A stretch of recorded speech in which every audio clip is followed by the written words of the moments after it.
is up, YouTube? Welcome back to my channel. Man, the finale breakdown of She-Hulk, Easter eggs and details that we missed.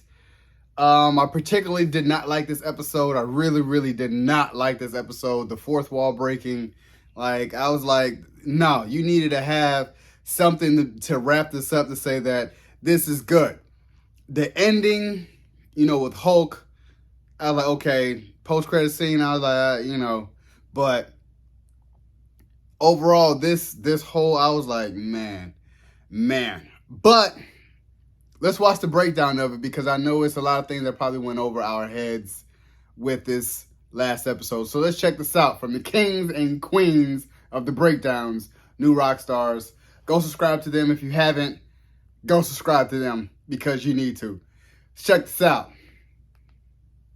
Welcome back to New Rockstars. I'm Jessica Clemens here to break down episode 9, aka the finale of She-Hulk for you. This episode, it was so much happened. So many new crazy appearances. I guess everyone's a dad now in the MCU. There's daddies galore. Jen could change Kevin's creation, which means maybe Deadpool can too now. Let's just get into it because I'm still spiraling. Oh my God, what did we just watch? Before the Marvel logo and song stop, the Marvel Studios logo starts to twitch and frizz out. A red screen reads danger, and it's mimicking the 1978 opening to the Hulk TV series frame for frame. And now we also see the scene from the trailer of 70s Jen and Bruce and where it came from. We also get the same image of a meal they used in the earlier episodes on the news that we know is from the Incredible Hulk. When Jen transforms into She-Hulk in this intro, I think it's the on-set She-Hulk reference, Malia Aria. I might be wrong, but it might be her. Jen working on her computer with her mug, I also think resembles the courtroom illustration we see with her in the S.H.I.E.L.D. files at the end of every episode. The narrator refers to her as the Savage She-Hulk, a callback to the Savage She-Hulk comics from the 80s. This is the first run of She-Hulk where through a lot of turmoil, Jen becomes a Hulk, almost dies, does permanently decide to be a She-Hulk, and a lot of stuff just happens. Also, they call it Savage She-Hulk because she's a savage.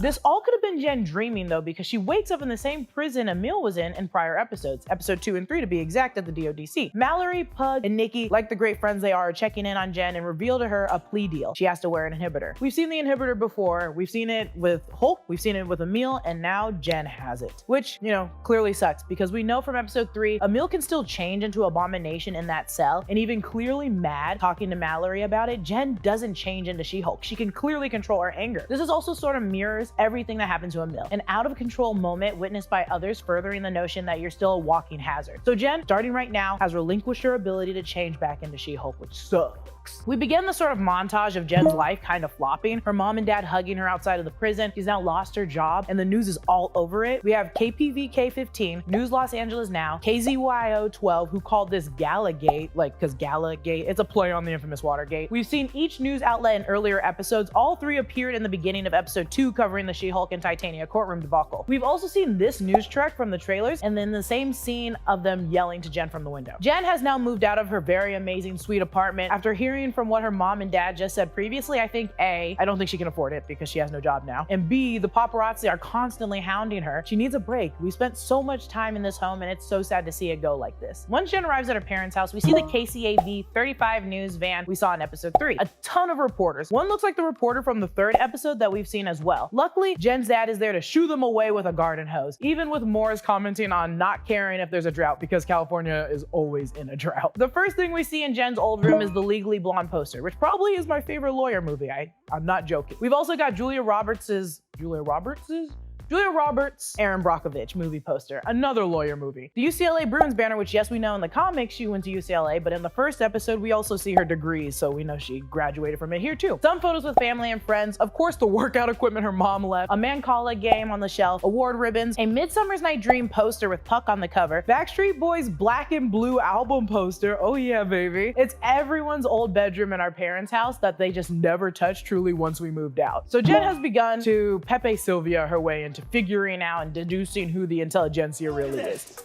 Jesus Christ, that right there is So we see Lion Day 1 Hulk King emoji. He's the admin. Around him are Trace phone calls and a post describing how She-Hulk is a radical. To the left, we see a man whom I assume is a part of the intelligentsia. His middle name is Van, last name Wynn. They got the man's social security number and everything, so they dove pretty deep. We see sticky notes citing the intelligentsia was originally banned on 2 sites and inevitably made their own. Right here, his image links to the intelligentsia, which links to a black bird-like face, a green sort of moth, and a panda, a weird chicken boy. We know the Pepe Frog looking cartoon is Hulk King. I think the black one could be the Wizard or Trapster, both members of the Intelligentsia in the comics, because the eyes remind me of goggles. The green moth-like one could be Iron Moth, a really silly villain in the comics, or Sybil Vorak, aka Gypsy Moth. The panda icon is definitely Panda Guy. We see later commenting on She-Hulk's dancing clip. The chicken boy could be Beak from the comics. I've mentioned him in the past, assuming one of Luke Jacobson's costumes could be from his episode in episode 5. Or this could be an homage to Dick Orkin's spoof on comic book heroes from the 60s, mainly making fun of Batman. Screen Crush thinks this horned one could be Mandrill, who has been problematic in a lot of comics. If you zoom out, there's actually a gorilla or ape at the top, so that could also be Mandrill. The Intelligentsia is allegedly owned by several shell companies that are operating outside of the US jurisdiction. A shell company is a company or corporation that exists only on paper and has bank accounts funding different assets or just withholding money. We know in season 3, episode 5 of Daredevil, Fisk used shell corporations to purchase the hotel he was staying in and that Julie was working at. Sneaky, sneaky. You remember Dennis Bukowski, right? Who thought he was dating Megan Thee Stallion in episode 3? Yeah, the idiot. Now he's on the conversation with Jefferson Coop, who we've also seen in episode 3. Dennis is talking about Jen and their past relationship being in a relationship. He's clearly lying, but not in like a good way either. He just looks stupid. He said, "I blame her grandmother." So we know Jen's mom is Elaine and Elaine's mom is Beatrice Banner, who was married to Robert Stearns, but slept with his brother Samuel Stearns and then was disavowed by that brother Robert Stearns. It just all went crazy and Robert ended up killing his brother. So unless he's calling back to that, I think Dennis is just spilling some BS. Jen could be talking to herself. She could be breaking the fourth wall here. When she asked if this is what we wanted, I felt like a child watching Dora the Explorer going, "No!" and violently shaking my head. We get the narrator's like 70s intro coming back, and she acknowledges you can have a narrator only when you're going off the rails, which is sort of true if you remember that scene in Emperor's New Groove. She texts Hulk, aka Smug Hulk, on her phone. The messages don't go through. Same with her text to Emil because they both don't have service in both places. One's in space and one's on a retreat with no Wi-Fi. Jen goes through her phone and we see some names like Ethan, Rudy, Jordan, Robin. These people are all people that could potentially, when I look them up, work for different parts in Marvel, but I also think they're just a list of random names and people that she's dated in the past. Like Robin says, "Next time you're in Vancouver, come visit." Ken R says, "Fun time." Noah says, "Darby is the one for you," who we see a clip of in episode 3. This could possibly be Darby Don't Care, who was talking major-ish on She-Hulk. We got Grant, who's just Rick-rolling us. Rick, I just want to tell you how I see it. I think we're just getting more kind of Rick-rolls. A lot of these folks are friends and men that she's gone on dates with and talked to briefly, so it's just good to mention it. Nikki uploads Jen dancing like a little dummy in college to the Intelligentsia website as bait for the annoying baby men who hate her. If this doesn't remind you of everyone attacking AOC when she was dancing in college, you're not catching on, baby. Because this video is, and I quote, "an epic find." Nikki immediately gets invited to the Hulk King event happening that night, the same night Jen arrives at Emil's retreat. What could possibly go wrong? When Nikki and the Hulk King are talking, both usernames are anonymous, which is used when you want to be completely anonymous on online forums, or just distribute information super anonymously. Jen arrives at the Twilight Summers to an immediate welcome from the Wrecker, who I expected to be up to something, but as we find out later, I don't think he is. Not a disappointment, but I was wrong, and I can admit when I'm wrong. He sets her up with a guest room and a copy of Deep Haikus by Emil Blonsky, and in the second episode, Emil wrote haikus to each of his victims expressing sorrow, so I wonder who this one's for. Before I go any further, I just want to say, be sure to head over to newrockstarsmerch.com and grab our latest Obsession shirt, Lady Justice, inspired by the She-Hulk Attorney at Law series, along with our Daredevil Devil's Advocate shirt. These shirts are limited edition, and when you purchase it, you unlock the ability to get a custom shout out that would appear on the show that comes out usually the day before my show, Inside Marvel. Support the channel and check out all of our awesome merch options over at newrockstarsmerch.com before it's out. Hurry, go, shoo. Come back. Okay, thank you. On the other hand of things, Pug and Nikki arrive to the event, and rightfully, to play the part, Nikki tells Pug to blend in and only refer to women as females because just don't do it. Don't do it, it's horrible. As soon as we enter the event, there's a sign that says, "Big men dream big," in the same font as the motivational posters for Emil's retreat, and I'm like, seriously? Even with the same Obama Stay swag? Like, damn, Emil, you don't need their money that bad, I swear to God. Also, this is the same place they held the group therapy and gives reason now to all of those foldable chairs that She-Hulk threw the Wrecker into. As Pug listens to a group of idiots conversation, we overhear them already fighting about the name She-Hulk, which is no surprise there that they don't recognize a man coined it in the second episode. They also mention Lady Thor, aka Jane Foster. We do know that Jane had been Lady Thor longer than what we saw in Thor: Love and Thunder, but Valkyrie says she's only been doing it for a minute, so it probably wasn't that long after, but it does confirm that She-Hulk overlaps with it. None other than the stupid idiot butt-face himself Todd shows up. Not surprising. I think we all knew that he was a part of the intelligentsia. I mean, he's a butthead. I think we all expected him to be here, but in like the most offensive way, he's not surprised to see Pug there, and Pug's heart literally crumbles. Also, when Todd is like, Pug rules and he's hot, a voice in the background goes, yeah, I'd smash you, and another goes, wait, what? It killed me. I loved it. He rules and he's hot. Yeah, I'd smash you. What? For John Bass, who plays Todd, this is the most we've got from him in terms of motivation, so kudos. But as Todd, I want to hit him upside this head. We see his justification that Jen was given her powers, handed these powers from Hulk, who is given no credit, which, though Todd clearly doesn't know an ounce of the true story, is pissed about it. He also reveals himself to be Hulk King, which, no doy, we know Todd. And we sort of confirm Holden Holloway has nothing wrong or ill wishes upon Jen, or at least as far as the intelligentsia goes, because Todd suspects Holden and Jen are hooking up, which gross. Todd winds these guys up, kicking in the air like an aggressive, weird TED Talk. He will keep that scarf on forever, and I want to choke him with it. Behind him is the Achieve Everything saying Emil has, and a picture of what I assume is Emil meditating upon a hill silhouetted. When Wrecker and Jen are talking, Wrecker mentions Saracen's Pu'era tea, which is traditionally fermented tea from China that's great for lowering your cholesterol and improving your health. But Saracen slips in chicken blood because basically he's a vampire, if you remember from episode 7.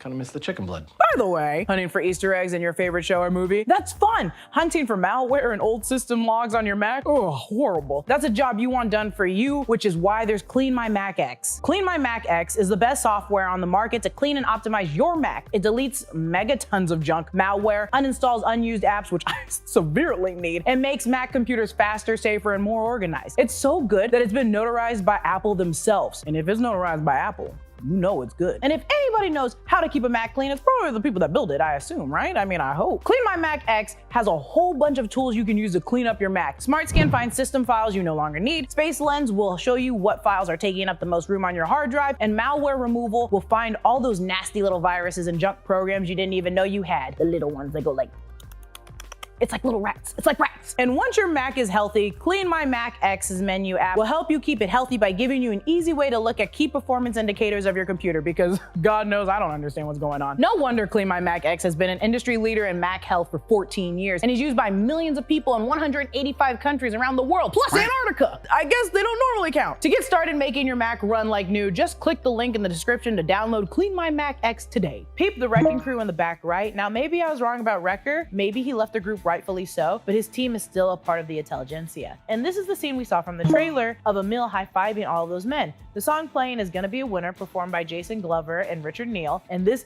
does feel like a life coaching seminar. It really does feel like that. When Jen enters, I like that she doesn't care about Todd, the men all weirdly cheering, or the event at all. Just Emil changing into Abomination because she's still his lawyer and she cares about him. Nikki slams open the garage door, announcing Todd is in fact the Hulk King. We learn that Todd paid for Josh to seduce and steal Jen's blood in episode 7, and his team worked on it, synthesizing it, allowing Todd to take it. He then takes the blood and turns into Hulk Todd, which is the most cartoony, scrappy-doo hulking out I've ever seen since the Scooby-Doo movie. Titania arrives again, smashing through a wall, and I love Nikki's line here. God, does that bitch ever use the door? Bruce arrives, smashing through the ceiling, and immediately, in a misunderstanding, starts fighting Emil. Jen breaks the fourth wall, noticing none of these storylines make sense, which is true. Everything is popping in out of everywhere. And I swear to God, I thought my computer was conking out when it took me back to the Disney Plus Marvel screen. In the sensational She-Hulk comics, Jen stepped out of the comic box to start a fight with the writer, which is completely the same nod we're seeing done on the Marvel page. She swings from Shang-Chi and the Ten Rings to Loki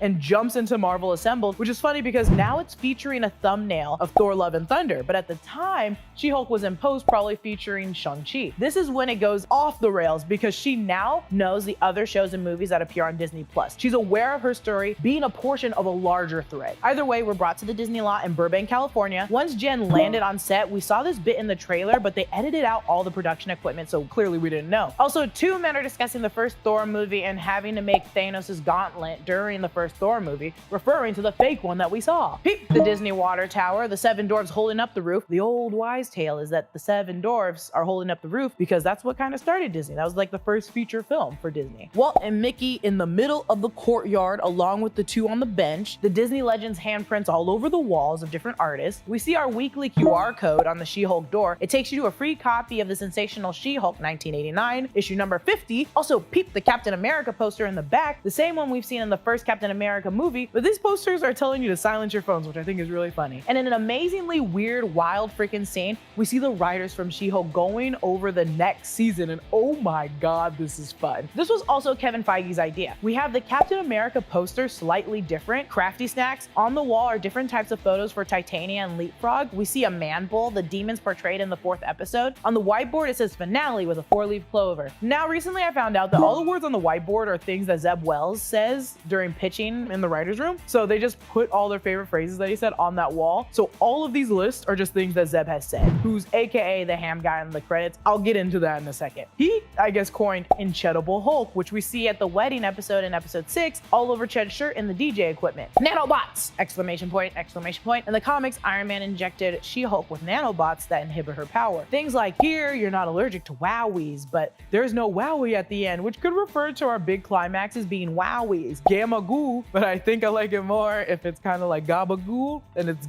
gamma ghoul. We've got a Hulk poster that says smash and shred. Let's also not derail from the casting, because oh my god, the blonde lady at the top could be Wendy Jacobson, the co-EP on She-Hulk, and the red is Jessica Gao, the creator and head writer of She-Hulk. The man behind her is credited as the ham guy. You can't really see it, but he's carving a ham. Now, this guy is Michael Zeb Wells, a writer and producer for She-Hulk, and he also wrote Amazing Spider-Man run of comics. He actually has written a lot of comics. He's a great writer. Also, we get a snippet of Cody Ziegler, who is one of the staff writers for the series. The 2 writers that are non-stop talking are actually actors portraying Jessica Gao and Zeb Wells, Eden Lee and Justin Miles, which is very funny to me that they just didn't use the actual writers. Behind Jen, we see the visual designs they picked from nods to different comics. We see the Battle of the Inhumans cover, She-Hulk issue number 26, and her infamous leotard outfits. They refer to Kevin Feige, I assume this is Kevin Feige, as Kevin, and I am not going to say the acronym, I'm going to say Kevin because I feel like me and this robot would be close, which we later find out stands for Knowledge Enhanced Visual Interconnectivity Nexus, and we've heard the term Nexus millions of times before in the Marvel Cinematic Universe. We follow Jen through the Marvel Studios corridor and elevator in this space-like wallpaper. You can see the Marvel Studios sign behind it, but opposite of the elevator is actually the Guardians of the Galaxy. We see a Black Panther poster next to the She-Hulk poster. In the office waiting area, we see a Hulk statue, the Infinity Gauntlet, various Marvel action figures, including the tiny Thanos on his little chair on the table. We see Tony Stark's suits, his Mark II, 5, and 7 suits. The receptionist is actually played by Matt Wilkie, who at the time worked as Marvel Studios as the receptionist because they thought it would be fun for you to be like, that's the guy that actually signed me in and told me to sign the NDA. Speaking of NDAs, you have to sign the non-disclosure agreement because,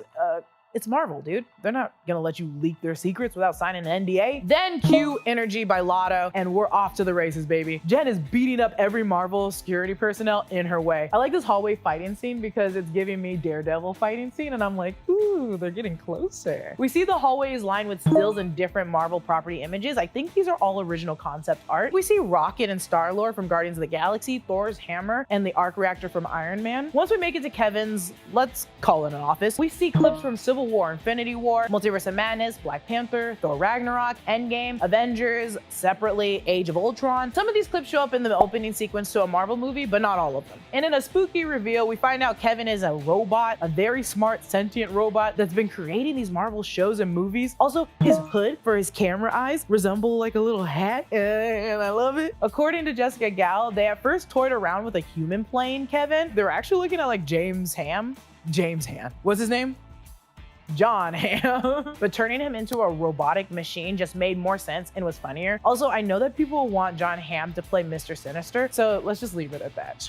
This reveal completely reminded me of the Wall-E scene when we realized the robot was actually crazy and very evil. I also really like this gag that She-Hulk has been going on sort of poking fun at Marvel things. In an interview, Jessica Gao said that they had to cut a lot of their jokes out of the series because they poked too much fun at Marvel. But making Kevin Feige an all-powerful, all-knowing robot that the writers obey and pray to is funny and true to all of us. And Kevin is built so interestingly. He has 3 lenses, each red, blue, green, RGB, primary colors of light used in a lot of video formats, color TV even. He has 2 sort of floppy disk drives upon his head, which is why, an on and off switch, which I'm sure is not in use. The screen on the side I can make out says Kevin, but I think it's tracking which lens it's using. Either way, its font and format kind of looks like the TVs used in Loki. And also when you get to a wider view, you see a full film spool continuously spinning. It's insane. And Kevin acknowledges the VFX is expensive, citing Jen must change off screen. So easy, so fun. Though he does go off and say that the VFX artists have moved on to different projects. When he says that, we hear the Wakanda drums, indicating it was probably to move those VFX folks over to the Wakanda Forever during the time of shooting this. I mean, or it's a nod to the plight that the VFX folks at Disney, whom they usually outsource, have been dealing with for a while, being overworked and underpaid. I calls it as I sees them. We also get shots of these podiums filled with different Marvel comic books. It feels like Kevin is sort of absorbing them. The bottom of the podiums look like electric currents, though he could actively be always reading these comics. I'm no Ryan Airy. I never would say I am. He reads everything, who I'm sure went in depth on each of these comics, but I damn will try, Ryan. Okay, so I think we see America Chavez's comic book, a She-Hulk comic book, and a Scarlet Witch. We got the Miss Marvel, Captain America, the Incredible Hulk, and Daredevil, Shang-Chi, and I think that's Sam Wilson's Captain America. What I do sort of like is that as opposed to most MCU movies or shows that have these giant climaxes with explosions, fights, and sometimes the super soldier serum, this could be the first to break that deal with the internal conflict that Jen has. While everyone else's stakes may include rampaging and powers, Jen's is fighting herself and overcoming all that stuff that happened to her. So yeah, different stakes can work, and I like that Kevin took that into account. So now Todd's Hulk powers are removed. Hulk does not save the day in Jen's show, but Jen does interject and say, save it for the movie, which every Avenger who has a family has now gained like a movie. There's like Thor, I'll argue Wanda, and now Hulk. And I don't think it's necessarily a get a child, get a movie deal, but we need to see our Avengers that haven't died move on as we introduce some newer ones coming in. As Jen is addressing her needs, I love that Kevin begins to acknowledge that some can see as a fault on the MCU for being light in that department, referring to sex. Jen immediately sits down, starts listing off all her quarrels after that, and I love this. She addresses all the daddy issues, i.e. Loki, Thor, Tony Stark, Star-Lord, arguably Gamora and Nebula, Yelena, Shang-Chi, the list literally does go on. She's team audience, looking out for us, asking when the X-Men are coming. He says he can't answer that right now. I like what she's doing here with the thumbs up and the tongue out like a silly goose. She has some directions on her season 2 show, which is a great way to lean into getting a new season. Once you just address it and say it out loud, maybe you might get it, you know, they need to know. Also, keep in mind, Bruce may smash buildings, but Jen smashes bad endings. And Matt Murdock. This was like my Baron Zemo dance. We're back at Emil's retreat and it's daylight outside. All the men that stayed from the Intelligentsia meetup event is now arrested. The LA Sheriff Department is there, probably because this is out of LA's city's jurisdiction, so it's not the LAPD, it's the LA Sheriff Department. And the DODC is there for Emil. Titania is, of course, vlogging everything to her Titaniacs, and we still presumably don't know why she's there. Later, Jen's still living at home with her parents, introducing Matt to everyone. Are Jen and Matt dating? Soon to be? I don't know, but I love this. Bruce arrives and he has a son, and this is Scar. And Scar has arrived, my dudes. I was the one that said, I don't think he's gonna be showing up. Look who's here, standing behind his dad like a sad, brooding child. Scar is played by Will Dusner. This gives way, though, to all the theories people had about Scar in the series and what might possibly follow the World War Hulk storyline. Now, in the comics during Planet Hulk, Hulk was banished off Earth and he landed on Sakaar and met Kyra, the Old Strong. They had a son, Scar, and now before Kyra's death, she created a cocoon for Scar to keep him safe, in which he emerges from not long after. This happened while Hulk was already on his way back to Earth to enact revenge for banishing him off-world. Scar aged quickly after coming out of that damn cocoon, but as soon as he emerged, he came out a fighter because that's all he knew. In Son of Hulk, he goes after Axeman Bone, Galactus, fights his cousin She-Hulk, even going after Hulk in Son of Hulk. He likes to fight, you guys. He just fights. I don't think we'll necessarily see all of that, but I think we could get some resentment from Scar and Hulk not being there for him in his developing years, because why wouldn't you be? We're back outside of the courthouse, and the field reporter that coined the name She-Hulk stops Jen for her questioning, and we see the courtroom illustration of Jen stepping and looking back mirrored here. It's also a nod to the Dan Slott She-Hulk comic. I like that she says that if you attack, harm, or harass innocent people, I'm coming for you. And when asked as a superhero lawyer, she says both. And I can't wait to see Jen prosecute by day and kick ass by night. The show closes with Missy Elliott's "We Run This." Jen's literally running this. Changed her own ending, girl. Like, who does that? We've got a couple new courtroom illustrations. There's Princess Silkfeather wearing a Mills inhibitor, Kevin wearing his signature baseball cap, reading She-Hulk's first issue, Jen taking Todd to court with low-down dirty Josh sweating behind She-Hulk. We also get our final mid-credit scene, and it's Wong breaking Emil out of prison, so now we can expect to see Emil and America Chavez at the Carmitage. I would have killed to see Madison in the background, but you know, I'll take it. I'll take it as is. I'll take it as is. Also, Emil asked for the Wi-Fi password, just like Strange asked Mordo in the first Doctor Strange movie. What's this, my mantra? The Wi-Fi password. We're not savages. And that's everything I spotted in the 9th episode of She-Hulk. Follow me on Instagram and Twitter at Lulu_Clemens. Follow New Rockstars, subscribe to New Rockstars for more breakdowns of everything you love. I've had a blast, literally so much fun breaking these down for you. I'm really sad to see it end, but oh God, I'm choking.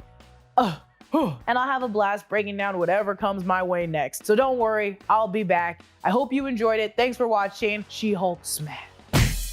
Man, that's a little bit lengthy.